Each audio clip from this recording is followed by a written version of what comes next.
Hola, en esta oportunidad vamos a estar hablando de un tema muy importante que son las sociedades de garantía recíproca, ¿sí?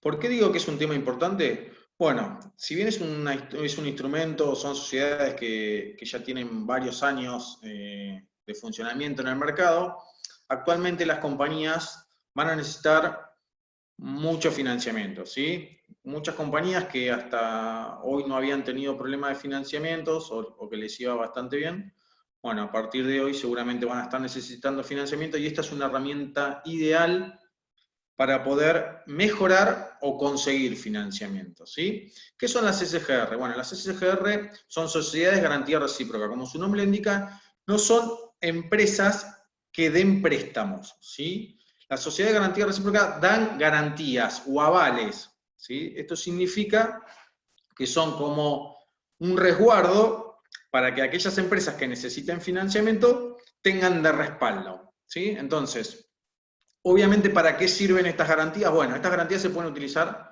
para muchas cosas, ¿sí? Se pueden usar para avales de leasing, avales de obligaciones negociables, de cheques de pago diferido, que es una de las herramientas más comunes, pagaré, ¿sí? Se puede utilizar para avalar todas estas formas de financiamiento, ¿sí? ¿Cómo funciona el sistema o cómo está compuesto? Básicamente las SGR están compuestos por los socios protectores y los socios partícipes. Los socios protectores son aquellas personas físicas o jurídicas que hacen aportes a la sociedad para financiarla. Recuerden ustedes que la SGR da un aval, pero contra el aval tiene que tener una garantía, ¿sí? Esa garantía está en lo que se llama un fondo de riesgo, ¿sí? En ese fondo los socios protectores hacen un aporte de capital para darle sustento o para darle un colateral a las garantías que la SGR emite, ¿sí? Después vamos a hablar un poco más sobre los socios protectores porque tienen ventajas impositivas muy importantes, pero bueno, la charla del día de hoy está más enfocada a los socios partícipes, que son las empresas que necesitan financiamiento, ¿sí?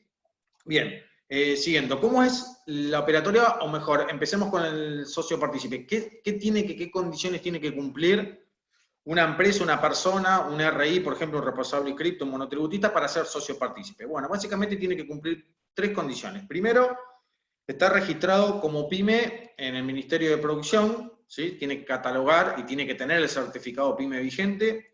Esta es una de las condiciones. La otra condición, obviamente, que no sea socio protector. Socio protectores, recuerden, son las personas que ponen dinero a la SGR. O sea, una persona no puede estar poniendo dinero a la SGR, obtener beneficios fiscales y del otro lado descontar cheques, por ejemplo, garantizados por la misma SGR. O sea, no tiene ningún sentido, ¿sí?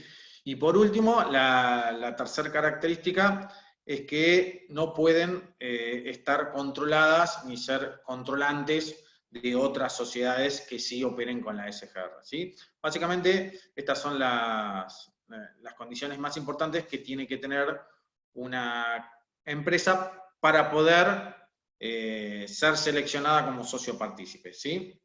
En la Argentina existen más o menos 45 SGRs, donde la más importante obviamente es Garantizar, que es la SGR más grande del país, más o menos el 50% de las garantías se ofrecen por medio de esta empresa. Después hay otras importantes como Asindar, Fogava, que es de la provincia de Buenos Aires, Cardinal, Cuyo Aval. Bueno, hay diferentes tipos de SGR y de tamaño, ¿sí? Se puede operar con cualquiera, y esa es una de las condiciones, digamos, cuando uno elige una SGR. Bueno, yo siempre recomiendo tratar de cuando uno abre línea en SGR, tratar de abrir en varias y al mismo tiempo, sobre todo cuando es la primera vez que uno abre, porque eso le genera un mayor tamaño de avales, ¿no?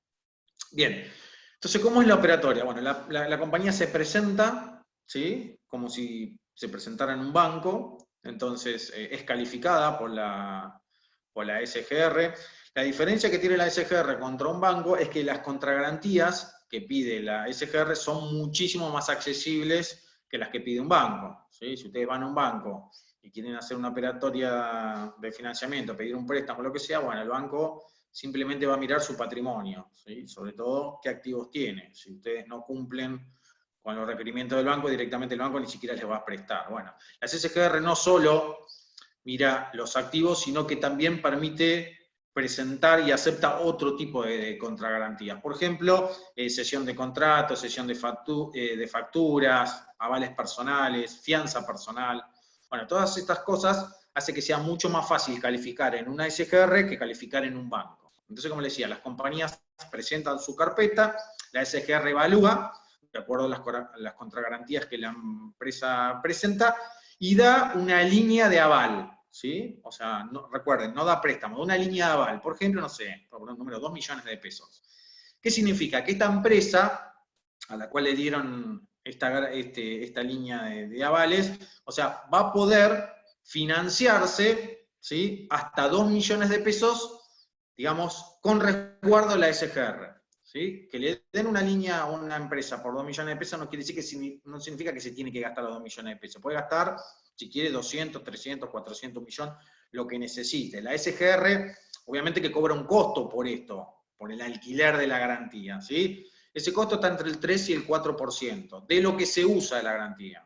¿Sí? Si la garantía es por 2 millones y la empresa utiliza, por ejemplo, 400.000 en cheques, en descuento de cheques garantizados, bueno, en ese caso el porcentaje es sobre ese monto, no sobre el monto total de la línea. Esta es una aclaración que siempre hago, porque muchas veces las empresas creen que si no usan el monto del aval, o sea, les están cobrando de más. Y no es así. Esta es una condición muy importante que muchas veces no queda de todo claro, ¿sí? Entonces, ¿cómo es la operatoria? Una empresa necesita financiamiento, va al banco, el banco no le da, ¿qué hace? Se va a la SGR, abre una carpeta, la SGR le da una línea, esa misma persona vuelve al banco, ¿sí? Si quisiera tomar un préstamo puede volver al banco, pero ahora ya llega de otra manera, o sea, no solo es él el que está pidiendo el préstamo, sino que es él con una SGR de respaldo, ¿sí? Por lo tanto, esa persona se convierte en una persona libre de riesgo. El banco no solo le daría el préstamo, sino que se lo daría en las mejores condiciones posibles. ¿Por qué? Y porque, como le decía, es una persona que si no responde, la SGR responde por él. Por lo tanto, el banco tiene siempre a quién cobrarle. Ese tipo de personas son las ideales y por lo tanto se les cobran no solo las mejores tasas, sino que se le brindan las mejores condiciones del préstamo, ¿sí? Básicamente, estas son las cuestiones más importantes a saber con respecto a las SGR. Si tienen más dudas o consultas, no tienen más que comunicarse. Gracias.